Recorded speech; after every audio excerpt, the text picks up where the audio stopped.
ইয়া আইয়ুহাল্লাযীনা আমানুত্তাকুল্লাহা ওয়াল তানজুর নাফসুম মা কদ্দামাত লিগাদিন ওয়াত্তাকুল্লাহ ইন্নাল্লাহা খাবীরুম বিমা তা'মালুন। আল্লাহকে ভয় করো, সামনের জীবনের সম্বল সঞ্চয় করো। ও আমার কলিজার যুবক, তুমি স্কুলে পড়ো, কলেজে পড়ো, চাকরি করো, ব্যবসা করো, তুমি আদর্শ ডাক্তার হও, আদর্শ ইঞ্জিনিয়ার হও, আদর্শবান একজন প্রফেসর হও। এখন তুমি মনে মনে ভাববা হাফিজ ভাই কথা সুন্দর, কিন্তু এগুলি কেমনে সম্ভব? বাস্তবে দুই একটা উদাহরণ দিয়ে আমি সম্ভাবনার কথাটা পেশ করে দিচ্ছি। বাবা, তুমি সত্য কথাটার একটু আমাকে শেয়ার করিও, সাক্ষী দিও। তোমার মতো যুবক জীবনে মাদ্রাসায় পড়ে নাই, কোনদিন আলিফ বা তাও শিখে নাই, এমন যুবক কি আছে তোমাদের লাইনে? স্কুলে পড়ে, কলেজে পড়ে, 5 বেলার নামাজ পড়ে, বাস আর ওয়াজ লাগবে না, এটাই তোমার জীবনের শেষ ওয়াজ। শুধু বিবেকটাকে প্রশ্ন করো, তোমার মতো যুবক যদি স্কুল কলেজে পড়িয়া নামাজ পড়ে, বলো বাবা তুমি কেন পারবা না? তোমার কপাল কেন এত দুর্বল? তোমার মতো যুবক জেনারেল লাইনে থাকিয়া র্যাব, আর্মি, পুলিশ, বিডিআর এর চাকরি করে, নামাজি নাই। ওসি, ডিসি, এসপি নামাজ পড়ে, এমপি, মন্ত্রী, মেম্বার, চেয়ারম্যান নামাজি, দাড়িওয়ালা, ব্যবসা করে, চাকরি করে, তুমি কেন পারো না? তোমার মতো যুবক রাস্তায় গাড়ি চালায়, নামাজ পড়ে, বলো তুমি কেন পারো না? তোমার মতো যুবক তাকায় দেখো নদীর মধ্যে মাছ ধরে, নামাজ ছাড়ে না, বলো বাবা তুমি কেন পারবা না? তোমার মতো বান্দা ময়দানে কৃষি কাজ করে, নামাজ ছাড়ে না, তুমি কেন পারবা না রে বাবা? অনুরোধ করে বলছি, আল্লাহর গোলাম হও, মানুষের গোলাম হইও না। আল্লাহর গোলাম হও। কার গোলামি করবা? যার গোলামি করবা, কেউ তোমার বন্ধু হবে না, বরং স্বার্থে আঘাত লাগলে তোমার আর ভালো জানবে না। আমার আরে করছো তো, একটা শখ থাকে, করলাম না, করছো তো, মনে চাইছে পার্কে যাবি, দিছো তো, যে বাধা দিছে মনে করছো সে তোমার দুশ্মন। তাহলে জীবনে তো পার্কে কম দৌড়াও নাই, আর কতদিন দৌড়ানোর পরে তোমার আশা মিটবে? তারপরে তওবা করবা। ও আমার যুবক বাবারা, জীবনে কত নামাজ ছাড়লা, আর কতবার নামাজ ছাড়লে তোমার মনের আশা পূরণ হবে? তারপরে তওবা করবা। জীবনে তো দাড়ি কম কাটো না, আর কতদিন দাড়ি কাটলে তোমার আশা মিটবে? তারপরে তওবা করবা। জীবনে তো নাচ গান কম দেখো নাই, মোবাইলে গুনাহ কম দেখো না, আর কতদিন এই গুনাহ দেখলে তোমার আশা মিটবে? তারপরে তওবা করবা। এবং এ কথাটাও বলো, তোমার হায়াতের আর বাকি আছে কয়দিন? স্বাধীনভাবে চলবে না, চলাফেরার মধ্যে চিন্তা করবে কদমটা কোন দিকে দেই, কোন দিকে দেওয়া উচিত। আল্লাহ বলেন, ইয়া আইয়ুহাল্লাযীনা আমানুত্তাকুল্লাহ, ও মুমিন আমাকে ভয় কর। এই জীবন কোনো ভ্যালু নাই, তোমার 1 ঘন্টার গ্যারান্টিও দেওয়া যাবে না তোমার এই দুনিয়ার হায়াতের। ইদানিং কালে যত লাশ, যুবকের লাশ আর সুস্থ মানুষের লাশ, অসুস্থ মানুষ কম মরে। ডাক্তার বলে অসুস্থ রোগীটারে মন মতো খাওয়ায় দাও, বাঁচবে না, কিন্তু সে অসুস্থ রোগীটা হাতে লাঠি নিয়ে এখনো চলে, আর তার সামনে সুস্থ ছোট বান্দাটা মরে যায়।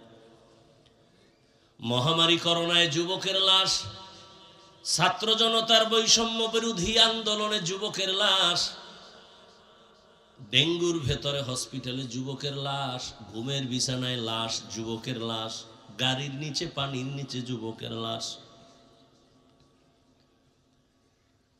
আল্লাহ তাআলা বলেন, তোমার এই জীবনের কোনো ভ্যালু নাই। কচু পাতার উপরে যদি 1 ফোঁটা পানি রাখো, ওই পানিটার যেমন কোনো রাখার গ্যারান্টি নাই, তোমার হায়াতের গ্যারান্টি 1 সেকেন্ডও দেওয়া যাবে না, নিঃশ্বাসের বিশ্বাস নাই। তোমার সামনে এমন একটা জীবন আসতেছে, যেই জীবনের শুরু হবে শেষ হবে না। পরকাল জীবন, আখিরাতের জীবন, তোমার ওই শান্তির জীবন। দুনিয়ার জীবন তোমার আসল না। কিন্তু তুমি দুনিয়াতে আসিয়া কেন আল্লাহ পাঠাইছেন? আখিরাতের বাজার করার জন্য তোমারে দুনিয়ায় পাঠাইছেন। অন্য কোনো তোমার কাজ নাই। সকাল 10টার সময় বাবা ছেলের ডাক দিয়া কয়, যা মোকশেদপুর বাজারে যাইয়া চাল ডাল তরকারি মাছ কিনে নিয়ে আয়, দুপুর বেলা বাসায় মেহমান আসবে, রান্না করা লাগবে। ছেলেটা বাবার হাতের টাকা নিয়ে আনন্দে দৌড়াইতেছে মোকশেদপুর। কখনো এরকম বাজারে যাওয়ার সুযোগ পায় না, টাকাও ছিল না। আজকে যাইয়েই দেখে বাজারের মধ্যে লাল নীল বাতি জ্বলতেছে, নাচ গান চলতেছে। ছেলেটা ওগুলো দেখা পাগলের মতো হয়ে গেল, বেকার হয়ে খেলা দেখতেছে। সুন্দর সুন্দর বিল্ডিং, রং কত সুন্দর, কত নাচ গান, কত গানের আওয়াজ। ছেলেটা এগুলো দেখতে দেখতে দেখতে দেখতে 12টার উপরে গেছে। ওর যে বাজার করতে বাবায় পাঠাইছে ওর এটা মনেই নেই। হঠাৎ করে মনে পড়ছে, আরে আমি বাজারে কেন আসছি? বাবায় তো বসে আছে, রান্না করা লাগবে, তরকারি নিতে হবে, মেহমান আসবে। পাগলের মতো একটা দৌড় দিছে তরকারির দোকানে। হঠাৎ পকেটে হাত দিয়ে দেখে টাকাও হারায় গেছে। এখন চোখের পানি ছেড়ে কাঁদে। ওদিকে বাবাও লাঠি নিয়ে দাঁড়াইছে, আজকে তুই বাজার নিয়ে আসলেও তোরে আগে মায়ের দিমু, তারপরে ঘরে ঢুকাম। আল্লাহ কয়, রে গোলাম, ঈমানের টাকা দিয়া তোরে দুনিয়ায় পাঠাইছি, আখিরাতের বাজার করবি আমল, নামাজের আমল করবি, ঈমানের টাকা দিয়া পাঠাইলাম। এখন তোর বাকি ঈমানকে মজবুত রাইখা নেক আমল করবি, নামাজ পড়বি, রোজা রাখবি, হালাল খাবি, পর্দা করবি। দুনিয়াতে আইসার সুন্দর গুলশান দেখা অনেক দুনিয়াদারেরা আল্লাহ আছে, কোরআন আছে, হাদিস আছে, কিয়ামত আছে কথা ভুলিয়েই গেছে। এমনকি অনেক নিমক হারামেরা নিজের ঈমানটারও হারায় ফেলছে, খবর নাই। আল্লাহ বলেন, লাডি রেডি, তোরে আর আখিরাতের জিন্দেগিতে ঢুকলে কবরে ফিডা ছাড়া ঢুকানো হবে না। লা ইয়াগুররান্নাকা তাকাল্লুবুল লাযিনা কাফারু ফিল বিলাদি মাতাউন কালিলুন সুম্মা মাওয়াহুম জাহান্নাম ওয়া বিইসাল মিহাদ।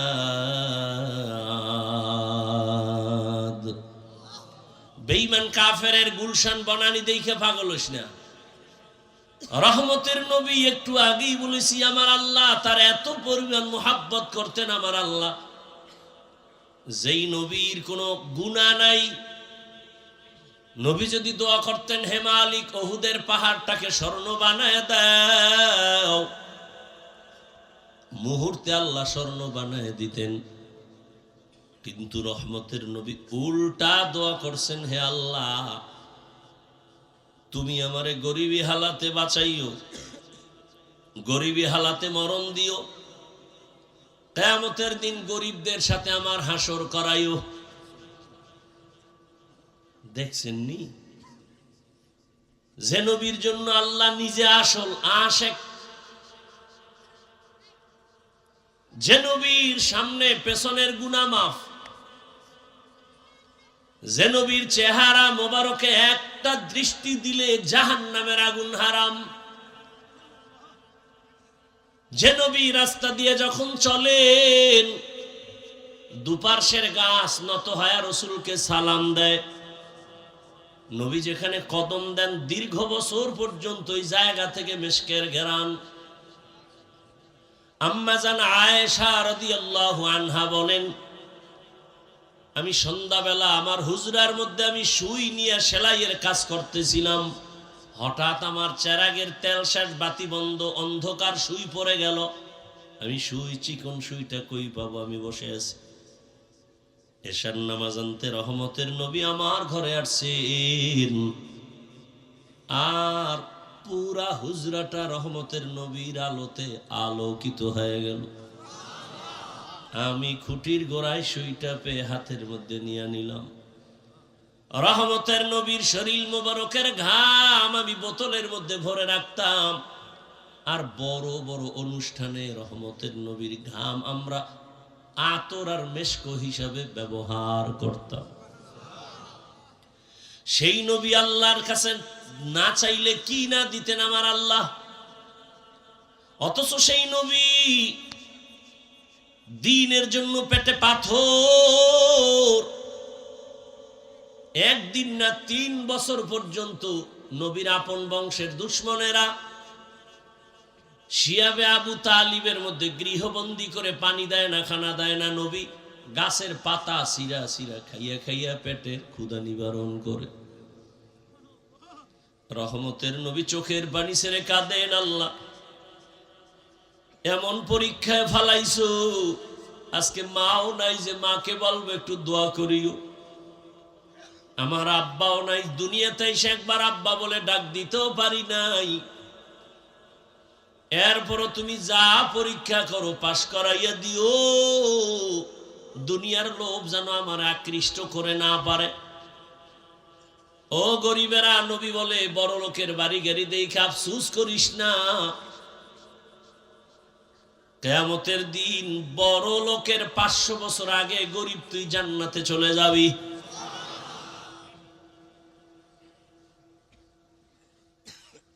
দুনিয়ার কোনো মূল্য নাই। কি মূল্য? 10 তলা বিল্ডিং হইল, ওই বিল্ডিং এ যদি ঘুমাইতে না পারো, ওই বিল্ডিং এর বাহাদুরি করে লাভ কি? বিল্ডিং উঠানো মাত্র দুদক নোটিশ দিয়ে দিছে, এত টাকা কই পেয়েছো হিসাব দে। ও ঘুমাইবে কি আর?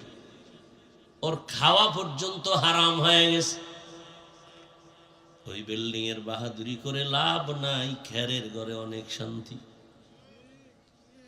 এত ঝামেলা বাংলাদেশের ভেতরে দেখতেছো, কিন্তু কোরআনওয়ালা রসুলের আদর্শওয়ালাদের কোনো টেনশন নাই, ঝামেলা নাই। চেয়ারম্যানের চেয়ারের মেয়াদ শেষ, এমপির মেয়াদ শেষ, মন্ত্রীর মেয়াদ শেষ, ওসপিডিসির মেয়াদ শেষ, আর আমরা কোরআনওয়ালাদের চেয়ারের কোনো মেয়াদই নাই। আবার শেষ কিসের? এ সম্মান কে দিছেন? টাকা দিয়া সম্মান কিনলে একবার ফুলের মালা, ফাইনালে জুতার মালা। আর আমার আল্লাহর দেওয়া সম্মান যদি নাও, দুনিয়ায় বাদশাহ, পরকালেও বাদশাহ।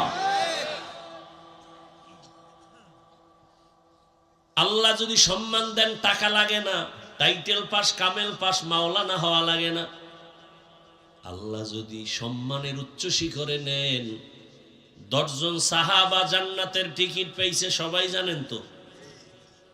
অথচ রহমতের নবী মেয়েরাজে গেলেন, দেখছেননি? মনে চাই মেয়েরাজের বয়ান করব, একটা বয়ানে ডেলি চিন্তা করি মেয়েরাজের বয়ান করব। বয়ানে উঠলে ওইটার বললে যায়। মেয়েরাজের বয়ান গদবান্দা বয়ান না, বুঝেন নাই? আপনি মনে করছেন ওই বয়ান করলে বুঝি খুব মজা? হ্যাঁ, আল্লাহর দিনের কথায় মজা আছে। তো হাকিকতে কথা বললে দুনিয়াদারের কলিজা জ্বলে পুরে ছাই হয়ে যাবে। মেরাজ কি হামার নবী সবএ সামাওয়াত,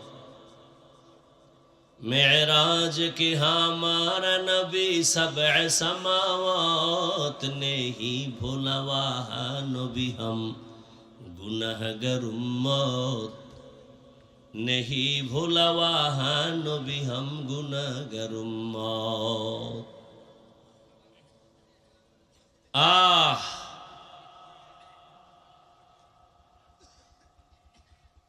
रहमतेर नबी के आमार अल्लाह এত কঠিন পরীক্ষা নিলেন, দুনিয়ার আর কোন নবীর পরীক্ষা তো কঠিন হয় নাই।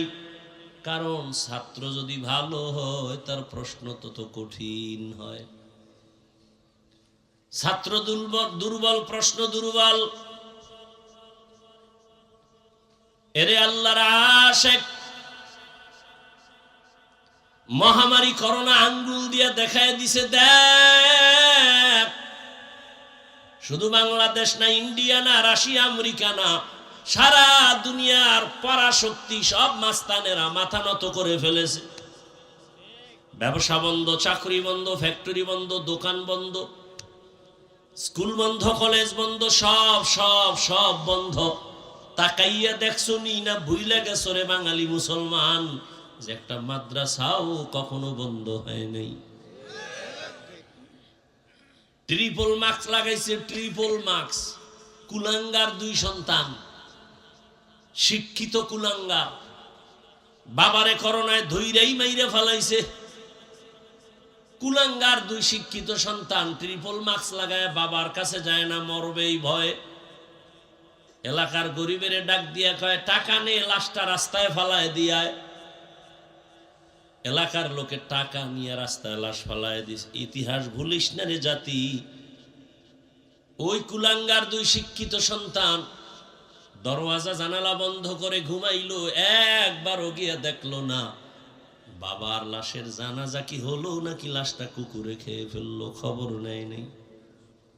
এই 10টা সন্তান জন্ম দিয়ে লাভ কি যদি কুলাঙ্গার হয়? আর সন্তানের মতো যদি একটা দিতে পারো, কাজী কবি নজরুলের মতো, এক সন্তান তোমার গোটা দুনিয়ার সম্মান নিয়ে আসবে ঘরে। এজন্য সন্তান চাইও না, আদর্শ সন্তানের জন্য দোয়া করিও মা বাবা। ওই সন্তান নিয়ে বড়ই করে লাভ কি যে সন্তানের কারণে লজ্জায় মুখ দেখাইতে পারো না সমাজে। সন্তান এই পরিমাণ আকাম করে, মাও মুখ দেখাইতে পারে না, মহিলারা গালি দেয়, বাবাও সমাজে দাঁড়াতে পারে না, পুরুষেরা ধমক দেয়, লজ্জা দেয়, তোর ছেলে এত খারাপ কেন? এরে আল্লাহর গোলাম, ওই সময়ে করোনার শত শত লাশ আমার দেশের টুপিওয়ালা ওলামায়ে কেরামরা নিজের কাঁধে নিছেন, জানাজা পড়াইছেন, গোসল করায়, কাফন পরায়া কবরের মধ্যে দাফন করেছেন শত শত লাশ। আমাদের হুজুরেরা একজন হুজুরেও করোনায় মরে নাই। এই জন্যই তো বলি, তোরা যাদের পিছনে ঘুরা দাড়ি কাটছো, নামাজ ছাড়ছো, এরা তোদের দুশ্মন। স্বার্থে আঘাত লাগলে দল থেকে নাম কাটবে না, কল্লা কেটে ফেলবে, লিখে রাখ। সোনার বাংলার রাজনীতি চিনলি না, স্বার্থের জন্য তোরে কুত্তার মতো ব্যবহার করে। স্বার্থে যদি আঘাত লাগে অন্য দল লাগবে না, নিজের দলের লোকেরা তোর কল্লা কেটে ফেলবে, দল থেকে নাম কাটলেই সারবে না। বানায় বলতেছি বল, এই যুবক বানায় বলতেছি, এ আকাম চলে না দেশে। কারণ সব চান্দাবাজ আর ধান্দাবাজ। একমাত্র এই জাতির জন্য কলিজার আপন হলো উলামায়ে কেরাম। ছাত্র জনতার আন্দোলন, উলামায়ে কেরাম নিজে ময়দানে নামছেন, ক্ষমতার জন্য নামে নাই। উলামায়ে কেরাম কোনোদিন কারো জন্য বরদোয়া করে না। আমাকে একটু বলো বাবা, তুমি তো অনেক বুদ্ধিমান, আমরা তো বোকা। যারা সরকারি চাকরি করে, বেসরকারি চাকরি করে, তাদের ডিউটি কয় ঘন্টা? কথা কয় ঘন্টা? সর্বনিম্ন বেতন কত?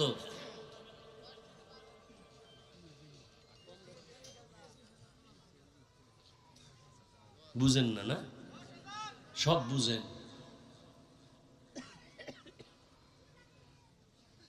8 ঘন্টা ডিউটি, বেতন 20,000, টেবিলের নিচে আরো কত মুক্তার দানা ঘুরে। এবার ইনসাফ, আল্লাহ আকল দিছে, কুত্তা শুয়ারের আল্লাহ ভালো মন্দ যাচাইয়ের আকল দেয় না, মানুষকে দিছে। বলেন তো, ইমাম সাহেব যে মসজিদের ডিউটি করে কয় ঘন্টা, বেতন কত? আল্লাহর কাছে এই জুলুমের কি বিচার নিবেন হিসাব করেন তো। এর থেকে আর জুলুম কি হতে পারে বলেন?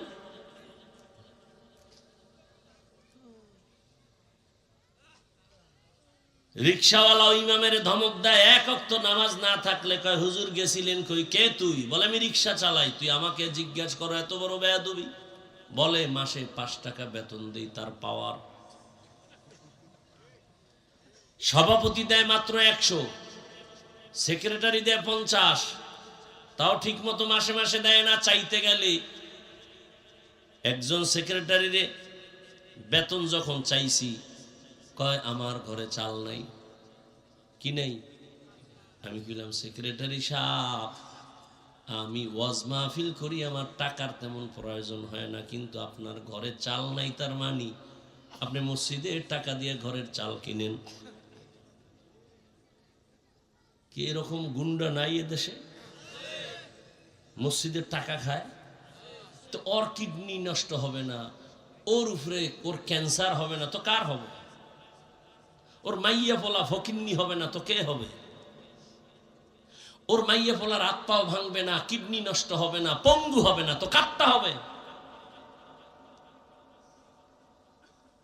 এই মাদ্রাসার টাকা যারা ডানবাম করে, মসজিদের ডানবাম করে, খোঁজ নাও, সবগুলোর মাইয়া পোলা পঙ্গু হয়ে যাচ্ছে, খবর নাও। এটি আগুন, আগুন, সব আগুন পেনে নেওয়া যায় না। রাগ করতেছেন? মরে গেলে আর বলনেওয়ালা, এই লাইনে আমি যদ্দূর বলি আমি মরে যাব আর বলবে না। বলনেওয়ালা দু চারজন যা আছে এরা মরে গেলে সব একাকার হয়ে যাবে, আর বলারও লোক থাকবে না। আল্লাহ হেদায়েত দান করুন। ইয়া আইয়ুহাল্লাযীনা আমানুত্তাকুল্লাহা ওয়াল তানজুর নাফসুম মা কদ্দামাত লিগাদিন ওয়াত্তাকুল্লাহ। এরে আমার কলিজার যুবক, কয়দিন আর যৌবনের বাহাদুরি করবা? যৌবনী নেই, বাহাদুরি করবি কসু। তোর অফিসে মাইয়েরা ঘুরে না, টাকার জন্য ঘুরে, তোর জন্য ঘুরে না। কয় না হুজুর কসম খেয়াল আইস। আমি কি সিরিয়াল কত? কয় কেমনে কম? আমি কি তোরটা কত? কয় 3। মাইয়ার সিরিয়ালও 3। ও 2 ছেলেরে শেষ করে তোর সাথে কোরআন শপথ করছে। এবার তোরে ধ্বংস করে দিয়ে এরপরে যাইব ঘর থেকে, রেডি থাক। ডানা কাটা ভরি না তো, ডানা কাটা ভরির কামি তুইল ডানা কাটা। ও ঘরে আইয়া তোর মায়েরে কইবে তোর মায়েরে বাদ দে, ওর ডানা ভালো না, ব্যবহার খারাপ। কিছুদিন পরে কইবে তোর বাপেও খারাপ, তুই তো মগা, আর পাও দোয়া পানি খাইছ। তুমি বলবে এখন কি করি? কয় বাড়ি ছেড়ে শহরে ল, ভাড়া ল রুম, 2-3 রুম ভাড়া লই। এবার ও ঘুরে, তুইও ঘুরো। কিছুদিন পর কয় আসলে তোর ডানাটাও বেশি ভালো না, তোরে ফকির বানায়। এবার বলবে আমি হিজরত করলাম, যা। কি মুরব্বীরা রাগ করেন? বানায় বলতেছি, হ্যাঁ? এগুলি নাই সমাজে। জিন্দেগি মে বন্দেগি তু করনা হে, জিন্দেগি মে বন্দেগি তু করনা হে, जिंदगी बे बंदगी शर्मिंदा है, जिंदगी बे बंदगी शर्मिंदा है। মানুষ ভুলের উপরে চলতে চলতে সঠিকটারও ভুল মনে করে, মিথ্যার উপরে চলতে চলতে সত্যটাকেও মিথ্যা মনে করে। আল্লাহ দয়া করে ওয়াজের প্যান্ডেলে নিয়ে আসছেন বেহেশতের বাগান, বড় দামি মজলিস, বসা মাত্র গুনাহ মাফ। সুবহানাল্লাহ। না কেমনে আইবে? যেই তালে বিড়ি টানে, সারাদিন গীবত শেকায়াত মিথ্যা, এই জবানে কেমনে সুবহানাল্লাহ আসবে? আল্লাহ নিয়ে আসছেন ওয়াজের প্যান্ডেলে, কিন্তু আবার এই পরিমাণ মানুষ আর এক প্যান্ডেলেও তারা আড্ডা দিতেছে।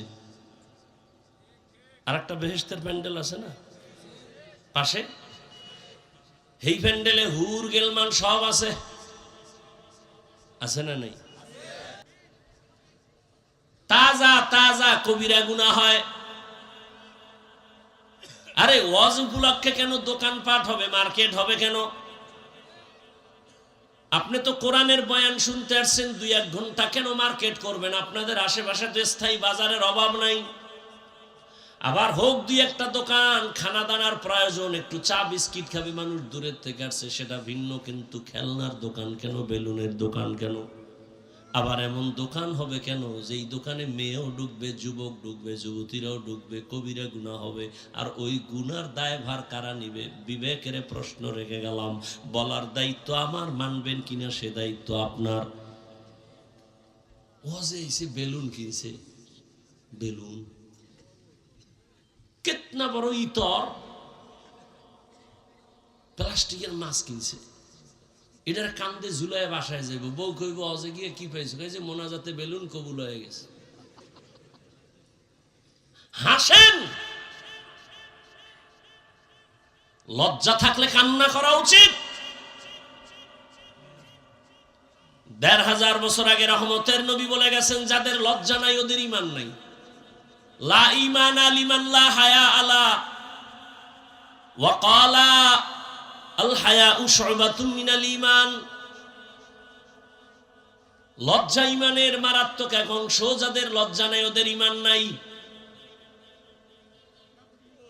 আল্লাহ হেদায়েত দান করুন। কে বুঝাবে এই কথা? বলারও মানুষ নাই, বুঝারও মানুষ নাই, বিরোধিতার মানুষ আছে।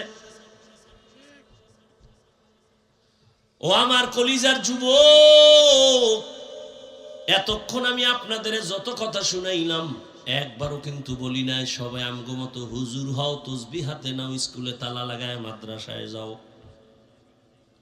একবারও বলি নাই, বলবো না, কোনো ভয় নাই। বরং আমি বক্তা একা।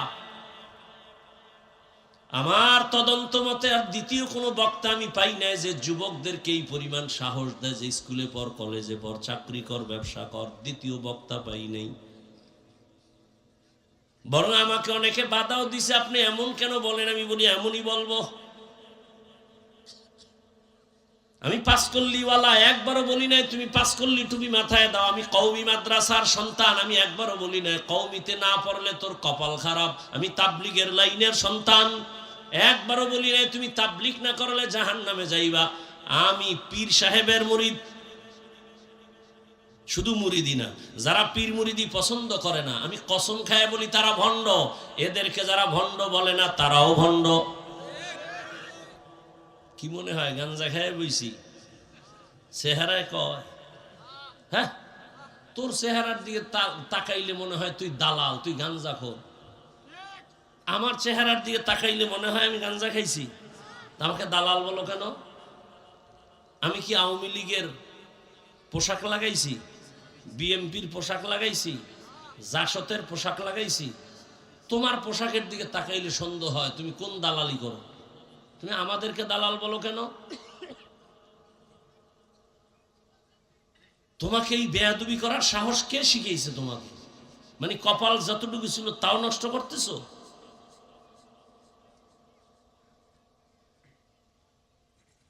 আমি পীরের মুরিদ, কিন্তু একবারও বলি নাই পীরের কাছে আপনারা না গেলে জাহান্নামে যাবেন। কি বলতে চাই এবার শুনো।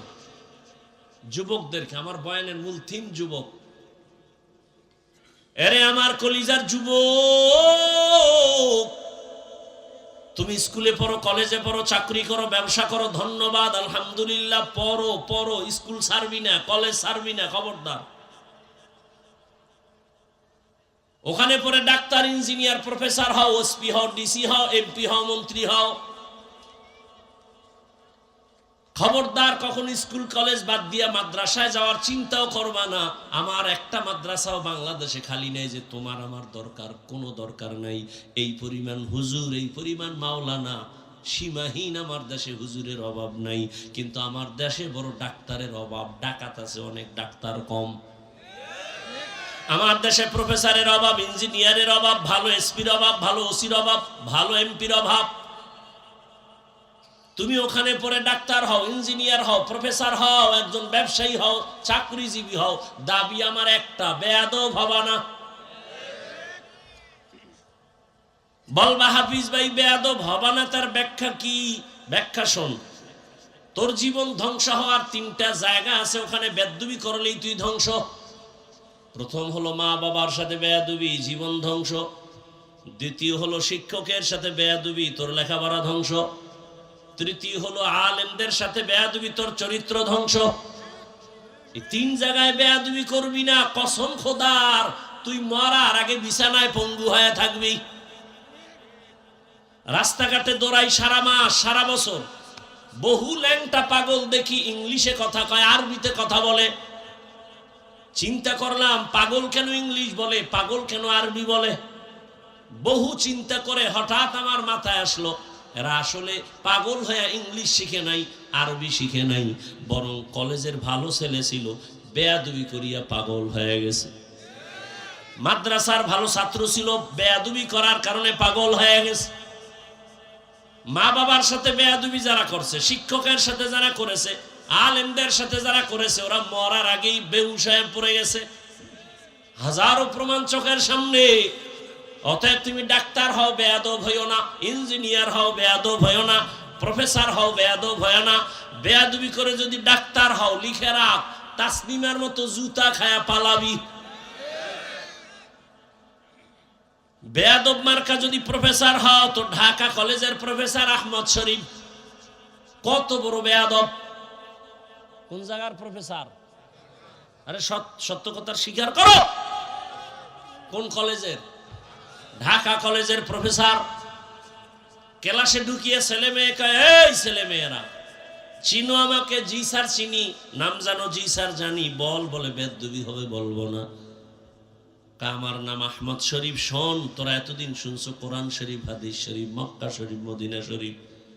আজকে থেকে বলে দিলাম, মক্কা শরীফ বাদ, মদিনা শরীফ বাদ, কোরআন শরীফ বাদ, হাদিস শরীফ বাদ। আজকে থেকে তোদের জন্য আমি আহমদ শরীফ যথেষ্ট। এই কুলাঙ্গার বেয়াদব মরার আগে ছেলে মেয়েরে বইলে গেছে, আমি মরণ বিশ্বাস করি না, কবরও বিশ্বাস করি না, আমি যদি মরেও যাই কবর দিবি না। ঠিকই এই বেঈমানের বাচ্চার কবর হয় নাই। কেউ যে জিয়ারত করবে ওর কপালে নাই। মরার পরে ছেলে মেয়েরা ওর কবর দেয় নাই, দেহ দান করে দিছে হসপিটালের ভেতরে। ভাইরা আমার, রাগ করতেছেন?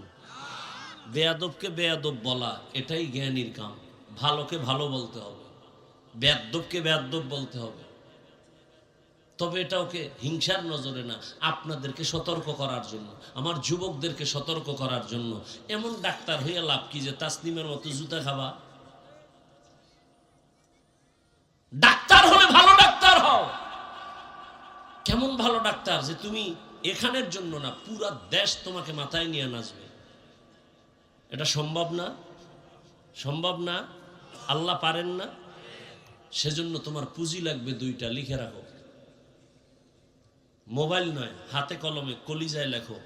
দুই পুঁজি লাগবে, কসম খোদার। এর বাইরে হলে তোর জীবন সম্মানিত হবে না। কয় পুঁজি?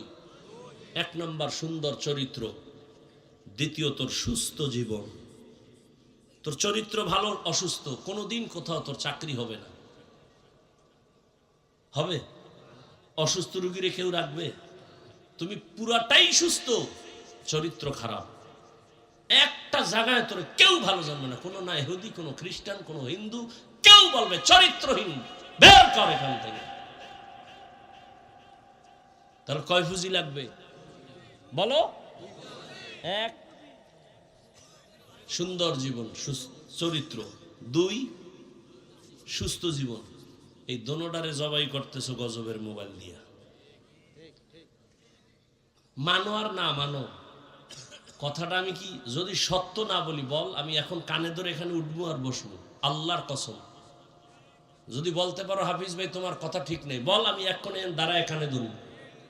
আল্লাহর কসম, আমি যদি মুসলমানের বাচ্চা হয়ে থাকি। এই মোবাইলে চরিত্র নষ্ট করে না? রাতের ঘুম শরীরের ঔষধ। রসুলও বলছেন, আল্লাহ বলছেন, আর সারা দুনিয়ার চিকিৎসা বিজ্ঞানীরা একমত, রাতের ঘুম শরীরের শুধু ঔষধ নয়, মহা ঔষধ। কিছু রোগী শুইয়া ঘুমাইয়া উঠা সুস্থ, কিছু সুস্থ রোগী ঘুমের থেকে উঠা অসুস্থ। ঘুম শরীরের মহা ঔষধ। তবে সন্ধ্যা রাতের ঘুম নয়, শেষ রাতের ঘুম নয়, মধ্যরাতের ঘুম। লিখবি গুগলে, আকাম করো কা মোবাইল দিয়ে, ভালো কাজ করা যায় না? কত তথ্য আছে গুগলের ভেতরে। ইউটিউবে ঢুকে আকাম করো কেন? ইউটিউবে লিখবি সৌরজগৎ কিভাবে তৈরি হলো, সৌরজগতের রহস্য, লিখে সার্চ দে। এবার খাতা কলম লেখ, 20 বছর খালি লেখতেই থাকবি। কুলকিনারা ভাবি না খুঁজতে খুঁজতে। ব্রেন কেমনে মানুষ তৈরি করলো, আল্লাহ বানাইলো, এটা নিয়ে গবেষণা কর। যদি সফল মানুষ হতে চাও তাহলে শুধু লেখাপড়া না, চতুর্মুখী জ্ঞান অর্জন করতে হবে। কবি নজরুলের গর্ব করো। তোর মতো সারা রাত মোবাইলে আকাম করলে জীবনে কবি নজরুল হতে পারত না। আল্লাহ হেদায়াত দান করুন। হেদায়েতের মালিক আমার আল্লাহ, এখনো সময় আছে, তওবা করো। আমার আল্লাহ দয়াময়, আমার আল্লাহ তওবার দরজা দিয়ে ডাকে, ও বান্দা কত গুনাহ করছো, তওবা কর। মনে মনে যদি বলতে পারো, হে মালিক আর নামাজ ছাড়বো না, দাড়ি কাটবো না, বেপরদায় চলবো না, মা বাবার দোয়া নিয়ে আগাও। ও পর্দার আড়ালের আম্মা জান, বোনেরা, এতক্ষণ আপনাদের সন্তানদের জন্য যেই পরিমাণ কথা বললাম, আপনাদের দোয়া না থাকলে এগুলো কোনোদিন বাস্তবায়ন হবে না। কারণ গাছ ভালো হলে ফল ভালো হবে, আম্মা জানের দোয়া থাকলেই তো ওই গর্বে নেককার সন্তান আসবে। এরে আম্মা জান, এ দুনিয়ায় যত ভালো সন্তান আছে আপনাদের কারণে, আপনাদের অবদানে। ডাক্তারের ব্যবহার ভালো, মায়ের অবদান। এসপি সাহেবের ব্যবহার ভালো, মায়ের অবদান। চেয়ারম্যানের ব্যবহার ভালো, মায়ের অবদান। দুনিয়াতে যত ভালো সন্তান, মায়ের অবদানের কারণে। রে আম্মা জান, এই কারণেই তো আপনাদের সম্মান অনেক বেশি। আপনারা নবীদের মায়ের মতো মা, সাহাবায়ে কেরামদের মায়ের মতোই তো মা। আপনারা তো খাদিজা রাদিয়াল্লাহু আনহার মতো দামি নারী, ফাতেমা রাদিয়াল্লাহু আনহার মতো নারী, আয়েশা রাদিয়াল্লাহু আনহার মতো দামি নারী। এরে আম্মা জান, এই অঞ্চলে কি আপনার মতো কোনো মা নাই? পর্দা করে, নামাজ পড়ে, মোবাইলে সময় নষ্ট করে না, সন্তানগুলো আদর্শওয়ালা বানানোর চেষ্টা করে, স্বামীর মাল পর্যন্ত হেফাজত করে। এরে আম্মা জান, আপনি কেন পারবেন না? এখনো সময় আছে, তওবা করেন। 2 মিনিট একটা ঘটনা বলেই মোনাজাতের দিয়ে যাও। আমার পরে ওয়াজ করবে কেউ? মদিনাতুল মুনাওয়ারা থেকে আল্লাহ পাকের এক প্রিয় বান্দা আসেন ভারতে। সবাই তার নাম জানেন, খাজা মুঈনুদ্দিন চিশতি আজমিরি রহমাতুল্লাহ আলাইহি। কালেমার দাওয়াত দিলেন, ঘুরে ঘুরে ঘুরে ঘুরে দাওয়াত দিলেন। ইতিহাসবিদরা লেখেন প্রায় লক্ষ লক্ষ, বলে কত, বলে 90-এর উপরে লক্ষ বিধর্মী খাজা মুঈনুদ্দিনের হাতে কালেমা পড়েছে। মুঈনুদ্দিন খুশি না বেজার? একদিন মায়ের সামনে খুব আনন্দিত। মা বলে, এই মুঈনুদ্দিন এত আনন্দিত কেন? খাজা মুঈনুদ্দিন কয়, আম্মা জান, লক্ষ লক্ষ বিধর্মী আমার হাতে কালেমাওয়ালা হয়েছে। মা ডেকে বলে, বাবা এগুলো সব আমি মায়ের অবদান। খাজা মুঈনুদ্দিন চিশতি আজমিরি কয়, এই সন্তান, মা তোমার অবদানটা কি, কেমনে বলো? মা চোখের পানি ছেড়ে কাঁদেন আর বলেন, মুঈনুদ্দিন, আমার গর্বে যখন তুই আসছো, আমি একটা রাতও ঘুমাইতাম না। আমি জায়নামাজে গিয়া কাঁদতাম আর বলতাম, হে মালিক, আমার গর্বের সন্তান তোমার ওলি হিসাবে বানায় পাঠাও। এ সন্তান মুঈনুদ্দিন, তুমি দুনিয়ায় যখন আসছো, আমি মা তোমার মুখে যতদিন দুধ পান করাইছি, একটা ফোঁটা দুধও বিনা অজুতে দেই নাই। এমন মায়ের সন্তান ভালো হবে না তো কার ভালো হবে? এরে আল্লাহর বান্দা, এজন্যই তো বললাম মায়ের অবদান, মায়ের দোয়া। অতএব আম্মা জানদের বলবো, এখনো সময় আছে, তওবা করেন। সন্তানটারে আদর্শ ডাক্তার বানান, ইঞ্জিনিয়ার বানান, প্রফেসর বানাবেন, ব্যবসায়ী বানাবেন, চাকরিজীবী বানাবেন, বাধা নাই। আদর্শওয়ালা বানায় যাবেন। এখনো সময় আছে, তওবা করেন। আর নামাজ ছাড়বেন না, বেপরদায় চলবেন না, মোবাইলে সময় নষ্ট করবেন না, স্বামীর মাল হেফাজত করবেন, সন্তানের জন্য দোয়া করবেন। ও আমার কলিজার যুবক, এখন থেকে তওবা করে নেও। আর নামাজ ছাড়বা না, দাড়ি কাটবা না, বেপরদায় চলবা না, মা বাবার সাথে বেয়াদবি করবা না। শিক্ষকের দোয়া নিয়া, ওলামায়ে কেরামের দোয়া নিয়া, মুরব্বীদের দোয়া নিয়া নবীজির তরিকায় চলবা। তওবার নিয়ত যাদের আছে, অন্তরে কোনো মুনাফিকি নাই, যাদের তওবার নিয়ত খাঁটি, তারা দুটো হাত আমার আল্লাহকে দেখায় দাও।